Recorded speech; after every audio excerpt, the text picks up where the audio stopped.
जैन धर्म। जैन धर्म के संस्थापक ऋषभदेव या आदिनाथ को माना जाता है। 21वें तीर्थंकर नेमिनाथ जी थे तथा 22वें तीर्थंकर अरिष्ट नेमि थे। केवल 23वें एवं 24वें तीर्थंकर की ऐतिहासिकता ही प्रमाणित हुई है या ऐतिहासिक जानकारियाँ ही प्राप्त होती है। 23वें तीर्थंकर पार्श्वनाथ थे। इनके पिता आशुसेन थे जो काशी के राजा थे। इनकी माता का नाम वामा था।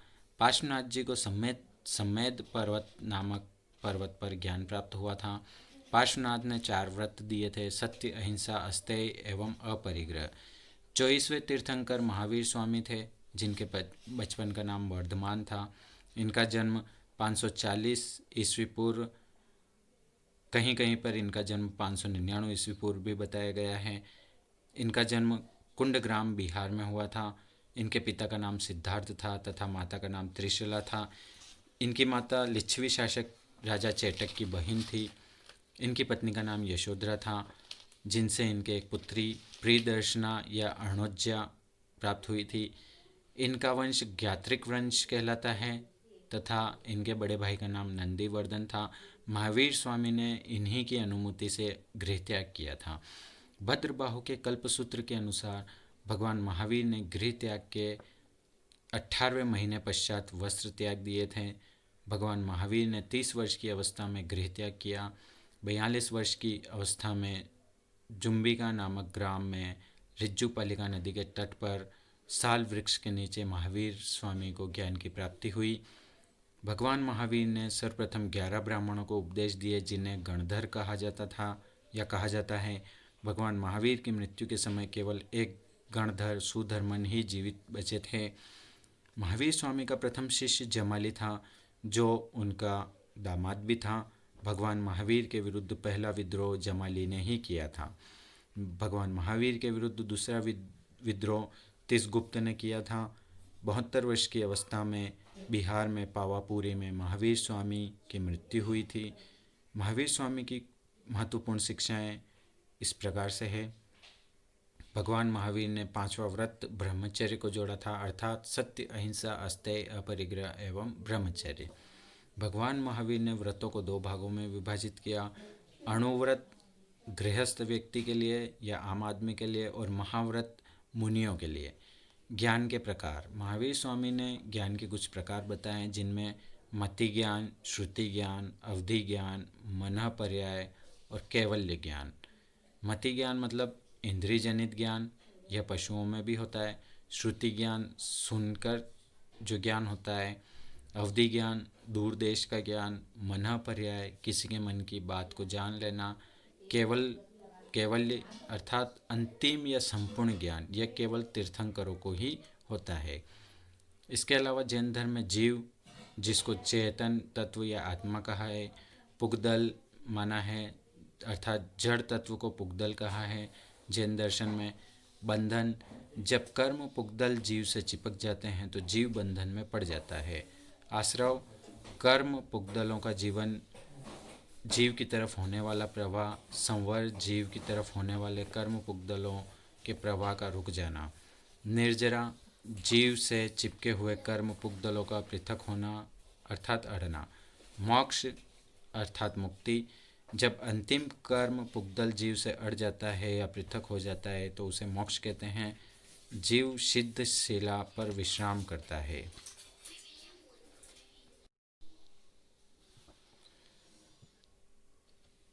जैन दर्शन के अनुसार जीव को अनंत चतुष्टय प्राप्त होता है, अर्थात अनंत ज्ञान, अनंत दर्शन, अनंत वीर अर्थात बल तथा अनंत आनंद।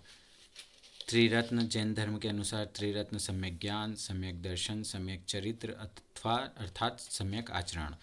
अनेकांतवाद, जिसे यह जैन दर्शन का तत्वमीमांसी सिद्धांत है।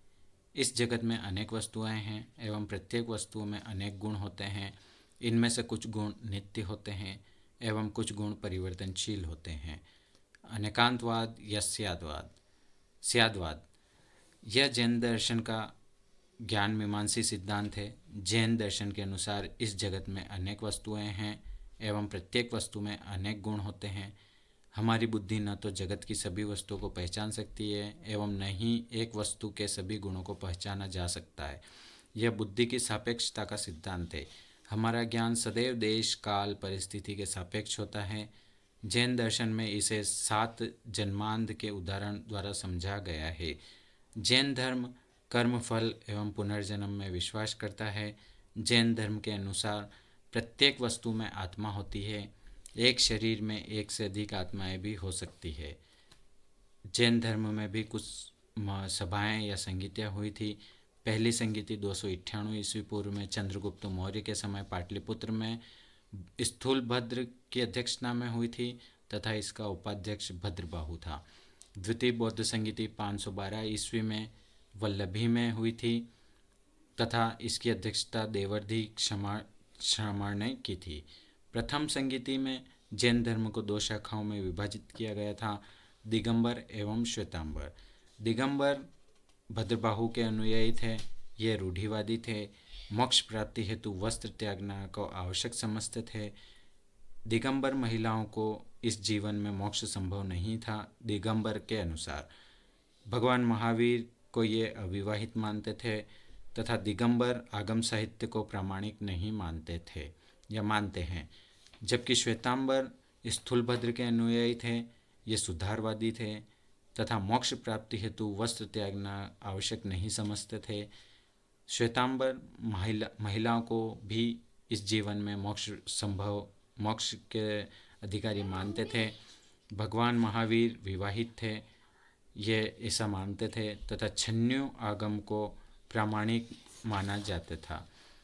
दिगंबर की कुछ शाखाएं थी जिनमें 20 पंथी, 13 पंथी, थेरापंथी थे तथा श्वेतांबर की भी मंदिर मार्गी, स्थानकवासी तथा थेरापंथी मानी जाती है। द्वितीय संगीति या द्वितीय जैन संगीति, इसमें आगम साहित्य का संकलन किया गया था। जैन धर्म के कुछ महत्वपूर्ण योगदान। जैनों ने एक सरल एवं आडंबर विहीन धर्म दिया था। जैनों ने धार्मिक आडंबरों, कर्मकांड, अंधविश्वासों, वर्ण व्यवस्था आदि का विरोध किया।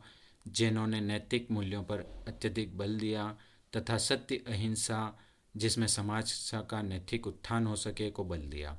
जैनों ने स्यादवाद जैसा व्यवहारिक दर्शन दिया। स्थापत्य कला में भी बड़े महत्वपूर्ण योगदान दिए। गंग शासक चामुंडराय ने श्रवण बेलगोला में बाहुबली की मूर्ति का निर्माण कराया। रणकपुर एवं देलवाड़ा में सुंदर मंदिरों का निर्माण किया गया। मथुरा एवं अमरावती शैलियों में जैन धर्म से संबंधित बहुत सुंदर मूर्तियों का निर्माण किया गया। बाग एवं एलोरा की गुफाओं से जैन धर्म से संबंधित चित्र मिले हैं। जैनों ने शिक्षा के केंद्रों को भी विकसित किया, जिन्हें उपासना कहा जाता है। जैनों ने आर्थिक सुधार किए, जिससे अर्थव्यवस्था को भी बल मिला था।